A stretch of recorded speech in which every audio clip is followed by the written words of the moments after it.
Waalaikumsalam. Sehat nih Pak Anam. Sehat, alhamdulillah. Sebelumnya, Ya.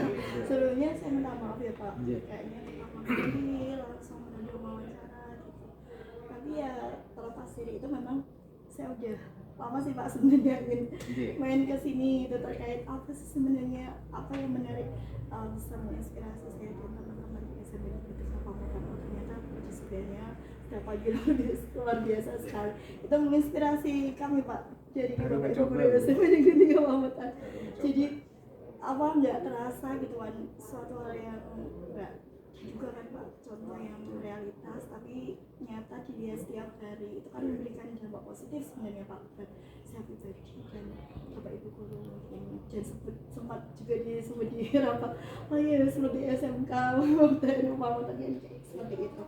Oh iya Pak, terkait dengan ini wawancara kali ini yang boleh diperkenalkan ya Pak, saya ingin menanyakan gitu Pak, Pak Anam sebagai kepala sekolah di SMK ini dalam mengidentifikasikan kasus-kasus gitu Pak yang terkait dengan dilema etika itu gimana Pak untuk mengidentifikasikan? Memang kasus yang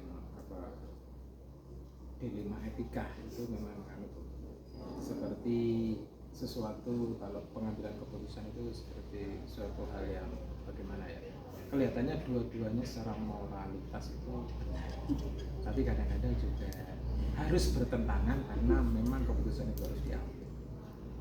Beda dengan kasus-kasus yang lain ya, mungkin ya yang terlihat jelas ada sisi pelanggaran hukumnya itu gampang kita lakukan seperti itu.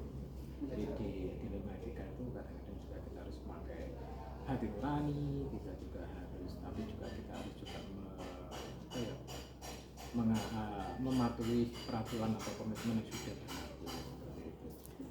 Berarti ini ya dari apa yang disampaikan Pak Anam ini berarti untuk mengidentifikasi itu benar-benar harus dilihat dulu ya Pak.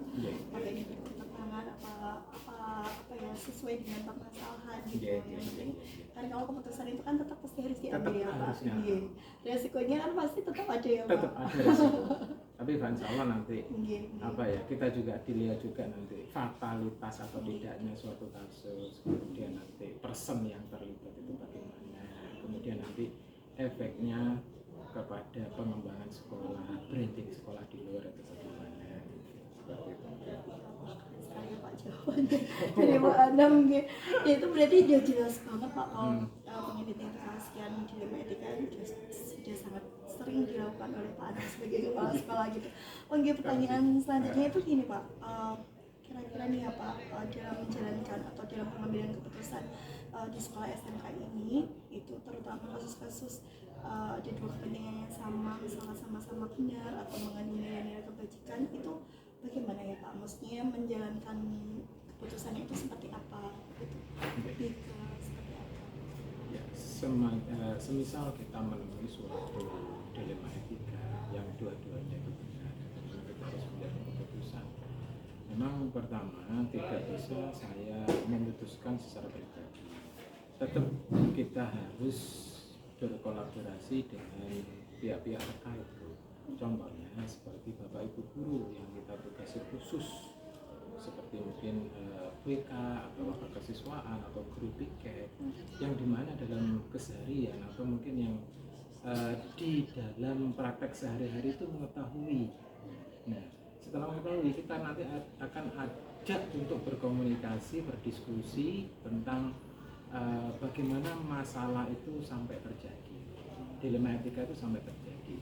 Kemudian yang kedua juga kita harus juga mengambil referensi atau saran dari strata teratas kita, contohnya Yayasan LP Ma'arif atau BP3MNU. Intinya bagaimana nanti kepala sekolah bisa memutuskan suatu keputusan yang bijak, yang tidak berimbas yang ke arah yang lebih besar, terutama untuk nama baik sekolah. Luar biasa sekali nih Pak. Dan ini selanjutnya Pak, berarti tadi saya tidak perlu menanyakan ya Pak, ternyata prosedurnya itu sudah jelas gamblang dilakukan gitu Pak. Jadi intinya lebih singkatnya, lebih spesifiknya gitu, misalkan prosedur seperti apa ya Pak yang paling sering dilakukan oleh Pak Anam gitu sebagai dalam pengambilan keputusan. Siap.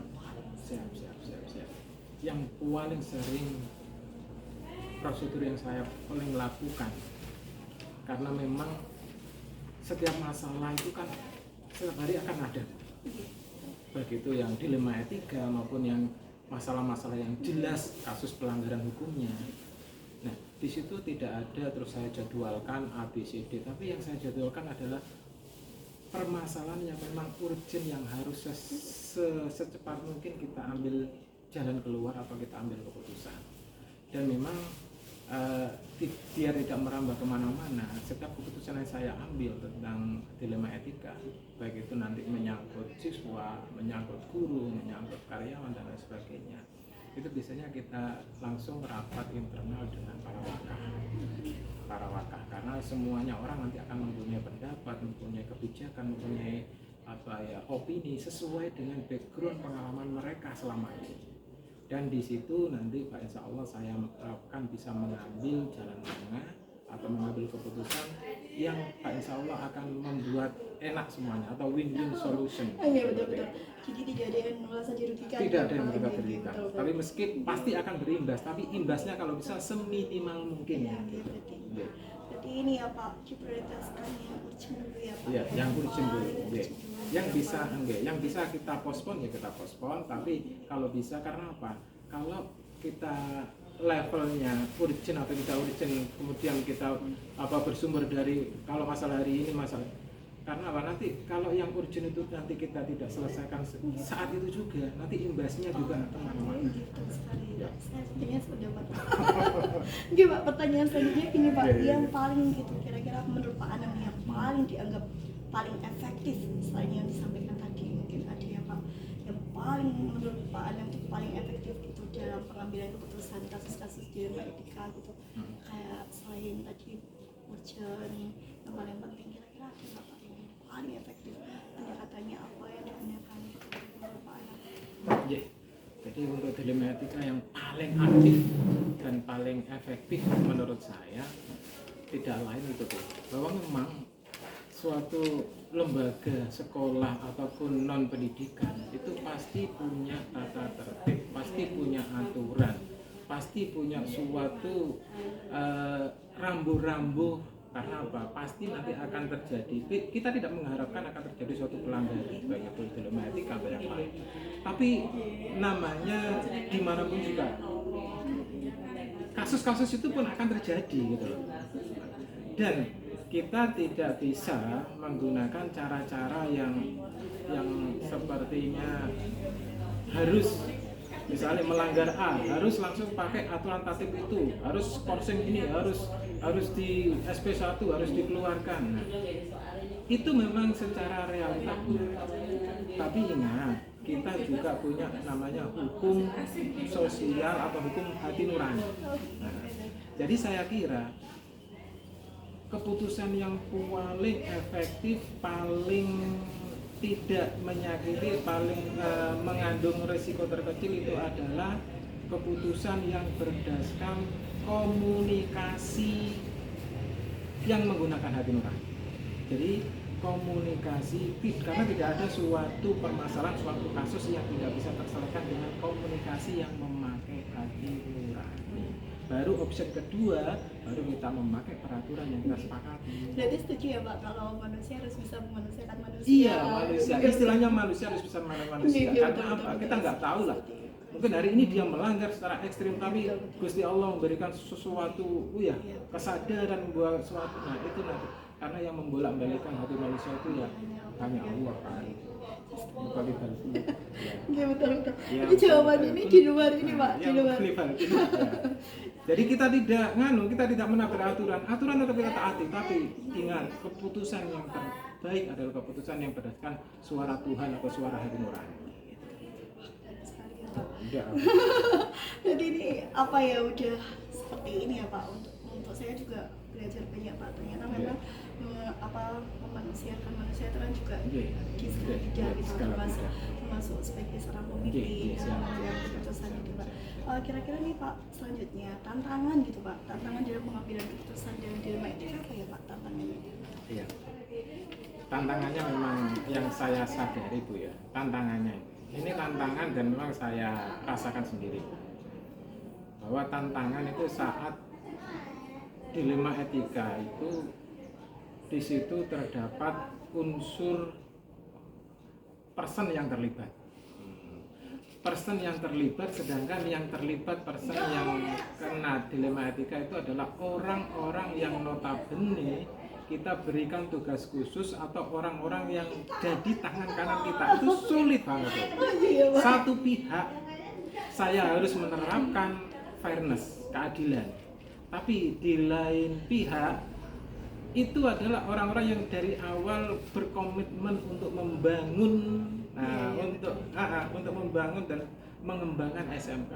Tapi karena satu dan lain hal, namanya orang itu kadang-kadang juga istiqomahnya juga naik turun. Nah, saat turun terus tidak bisa kita naikkan. Di situ kan saya harus mengambil keputusan. Di situ saya mau nggak mau, saya akan berbicara secara hati nurani dengan mereka person yang terlibat.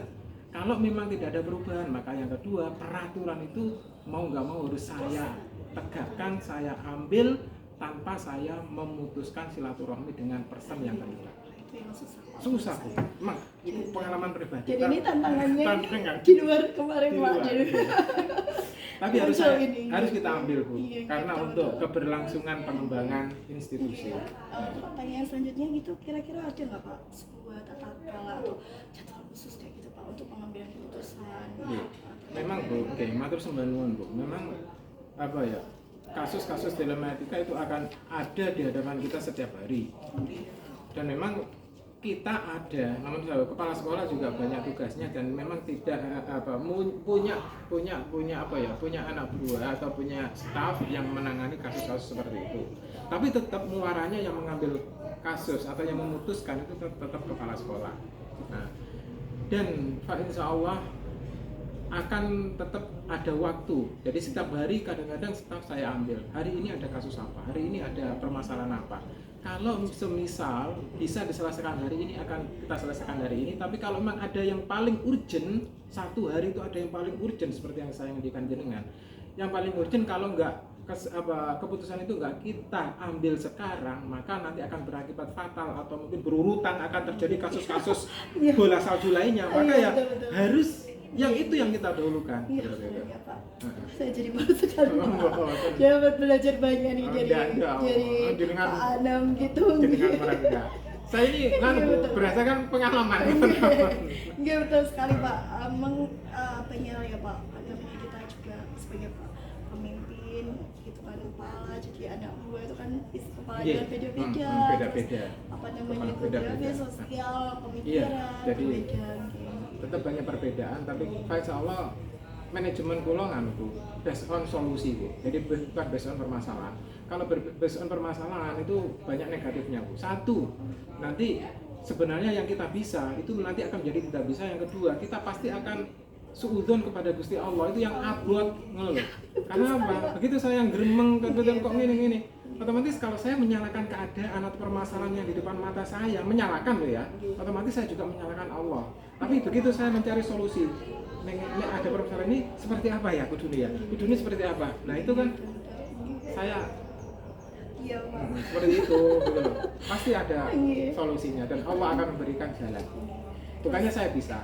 Wawan, selanjutnya ini Pak, kira-kira faktor apa ya Pak yang mempermudah atau membantu Pak Adam gitu dalam mempermudah pengambilan keputusan gitu? Apa ya faktor-faktor yang mempermudah? Apa kira-kira ada apa ya Pak situasi yang mempermudah sehingga Pak Adam tuh mengambil keputusan itu kayak terlihat kayak mudah gitu, ada nggak? Memang ada sesuatu yang apa ya? Kalau dilema etika memang dikatakan mudah ya, saya kira tidak mudah.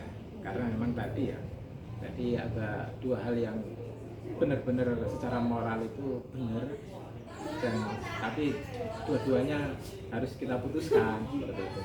Jadi kalau saya itu bilang mudah itu insya Allah ya kembali lagi seperti yang saya utarakan jenengan, bahwa seberat-berat apapun permasalahan, sepelik-pelik apapun permasalahan, tapi kalau kita yakin bahwa bahwa ya Allah lah yang mendatangkan permasalahan itu ke kita, bukan orang lain. Meskipun secara garis besar mungkin panjenengan yang bikin masalah, tapi saya bukan lihat panjenengannya kok.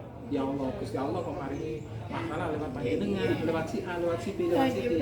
Dan dengan saya husnudzon terus, saya tanya kepada Allah, ya Allah maringi masalah ini. Pak Insya Allah kalau panjenengan yang maringi masalah, pasti saya akan bisa menyelesaikan masalah itu. Karena saya lihat Allahnya, bukan saya lihat panjenengan yang bikin masalah. Oh, berarti ini diberikan lagi ya Pak, Iya. keyakinan kita kepada Allah. Iya, tapi itu yang Bu, itu yang utama. Tapi yang secara teoritas kan kita harus menugaskan seseorang untuk bisa memantau kegiatan setiap harinya. Jadi saya mengambil keputusan, harus saya mengambil keputusan si A, saya mengambil keputusan B, karena apa? Berdasarkan by data. Oh gitu. By data, ya Pak. by seperti itu. Nah kalau sudah by data, Berarti mengorganisasi ya Pak. organisasi by data. Terus yang pertanyaan terakhir nih Pak, kira-kira semua yang disampaikan Pak Anam, kira-kira ada tidak ya Pak pengalaman dari Pak Anam yang paling berkesan atau saat mengambil suatu keputusan di rumah etika menurut Pak Anam? Ya, yang bikin kadang-kadang saya rada angil, tapi saya juga harus mempertahankan suara hati nurani saya. Kemudian saya juga kadang-kadang ikut terharu. Karena bagi saya tidak ada sesuatu yang masalah yang tidak bisa terselesaikan. Contoh kasus yang paling saya itu harus berperang opini dengan ibu bapak guru yang mengajar. Karena bapak ibu guru, contoh kasus ya, bapak ibu guru yang mengajar ini sudah lepas tangan terhadap siswa A. Sedangkan orang tuanya, bapaknya, kakaknya itu sampai ke sini minta tolong anaknya yang super itu ditompo, minta tolong, dan anaknya itu ada sedikit perubahan. Tapi karena kita seperti tadi, guru kita itu kepalanya A, B, C, D, E. Iya betul. Ada yang bisa saya bujuk untuk tolong pertahankan. Apa Pak Anam sendiri yang akan mengajari tak rangkul? Semuanya nggak mau, tapi saya masih mau. Saya masih yakin.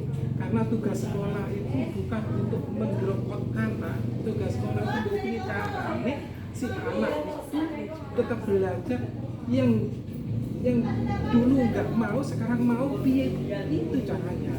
Bukan terus kita beri ada surat masuk pengeluaran tak tanda tangani, enggak. Saya tidak seperti itu. Selama orang tuanya mau mengawasi di rumah, selama yang dari luar itu bisa membackup, Pak pun akan siap. Tapi terkecuali kalau tidak ada yang mau, orang tuanya lepas tangan, kita kerja sendirian, itu tidak. Dan itu yang membuat tantangan saya. Tadi membuat saya berkesan itu saya harus mindsetnya bapak ibu guru, kemudian orang tua. Jadi orang tua itu sampai nangis di sini tuh, aku sampai seperti itu loh contohnya. Iya, ini jelas banget ya Pak. Saya di Pak Anam itu luar biasa sekali.